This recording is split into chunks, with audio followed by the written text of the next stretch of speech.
When you think back on all the phones you've had in your pocket the past 10 years, they've been some iteration of a rectangle. Ever since physical keyboards essentially went away on smartphones, the design hasn't changed. But starting now, that rectangle is changing, it's morphing, and it's folding. And I don't think the smartphone landscape is ever going to be the same. I was trying to describe to my wife, who doesn't follow technology very closely, what the Galaxy Fold looks like. And the best analogy I can come up with was, it's like a book. Got the cover on the outside, you open it up, and there's your content. And it's pretty much the same thing here. You have to change a little bit the way you use a smartphone, but the looks of it are much more impressive than I thought they were going to be. When this was announced, now almost 2 months ago, I admittedly didn't have the highest expectations for it. It seemed a little bit gimmicky, and it looked a little bit silly, but now I've actually got one in my hands. The look is growing on me, and it feels like a premium device. You'd expect for the $2,000 price point. I really like the way the Fold looks. So when the Fold got announced, I, like you, probably had a ton of questions. One of the chief among them, though, was the Hinge. It looks big in video and pictures, but how's it gonna perform? So when you open the phone up, it's actually really neat. The hinge completely disappears.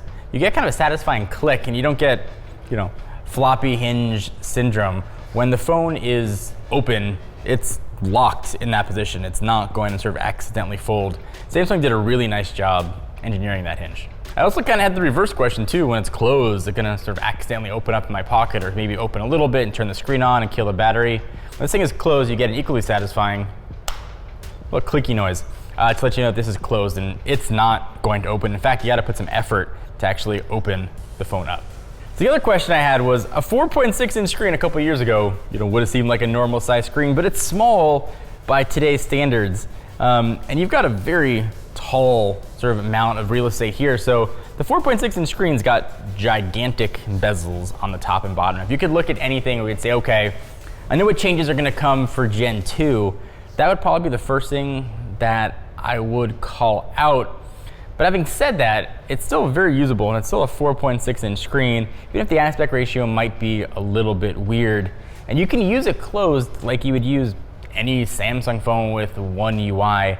There's no sort of degraded experience. It's not like a half phone with the screen closed. You can do anything you want. And when you talk about the Galaxy Fold, the biggest question, and maybe the elephant in the room, was the inside screen itself.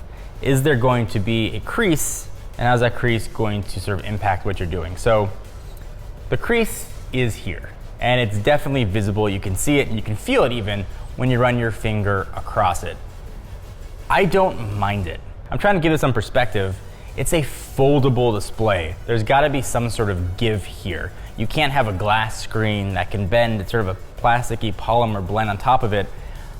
I don't mind it. Assuming it's not gonna get worse over time, pretty good as is, but it is definitely there, but I don't think it degrades at all from using the Galaxy Fold.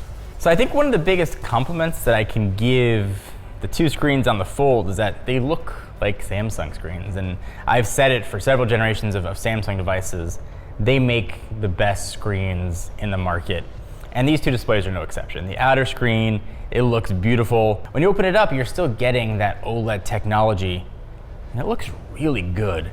And so you might think 7.3 inches is gonna be a bit weird to hold because of the almost 4:3 aspect ratio. It actually sits really nicely in one hand. It lends itself even better when you want to use things with two hands. So typing is really natural.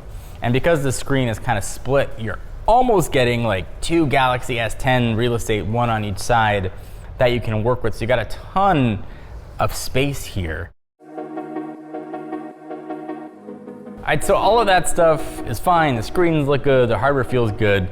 The software experience, Samsung's got a lot riding on this not being a degraded or weirdly strange software experience. If you've used Samsung One UI recently, this is actually going to feel very familiar. So it's got something called app continuity. And I thought that was something that Samsung did themselves, but it turns out they worked very closely with Google. It's actually baked into Android Pie. So what you're doing on one screen will show up on the other screen when you open it up. And most apps are supported, and developers have access to sort of make all of their apps be supported. So I've had no lag issues at all, and I've had 8 apps open at one time on this thing, and everything works. It is a multitasking powerhouse. And the fact you can have one device that can do multiple things and one device that can take over multiple form factors is really awesome. So there's a lot of stuff you can do with it, but the most interesting use case, I think, is with the cameras. So this camera suite is pretty much taken exactly from the Galaxy S10 Plus. When you open this thing up and you use this giant 7.3-inch screen as a viewfinder, it is incredible. Selfies look terrifying. I'm not used to seeing myself on that giant of a screen, but using this as a viewfinder, being able to see that wide angle lens is a really, really unique experience. So if you take a lot of pictures and you want a viewfinder, you're not gonna look as ridiculous as holding a giant tablet up, you know, taking a photo. This is a really cool way to do it.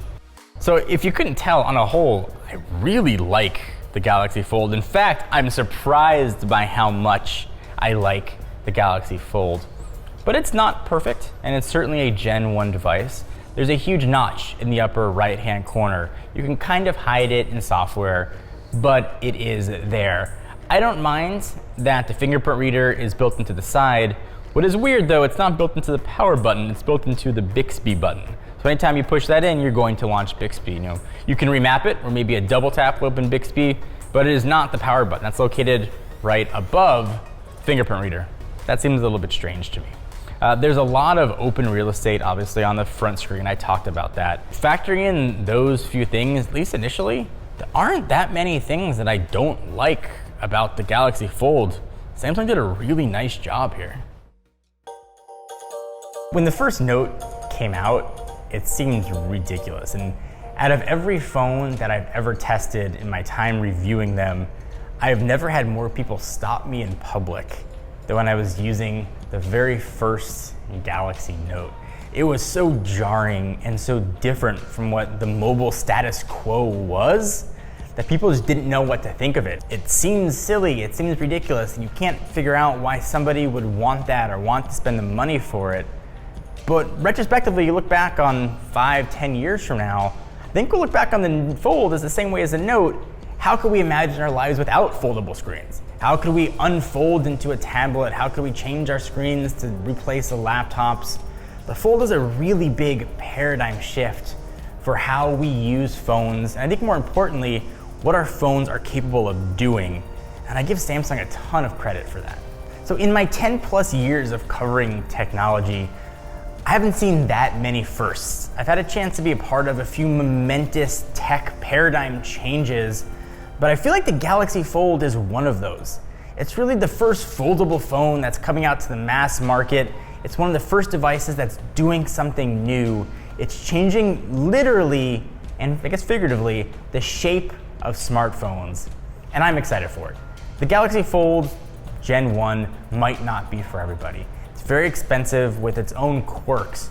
If you look at what it represents and how it's going to change the industry in 5, 6, 7 years, I think we'll look back at the Fold's launch as a start of something new.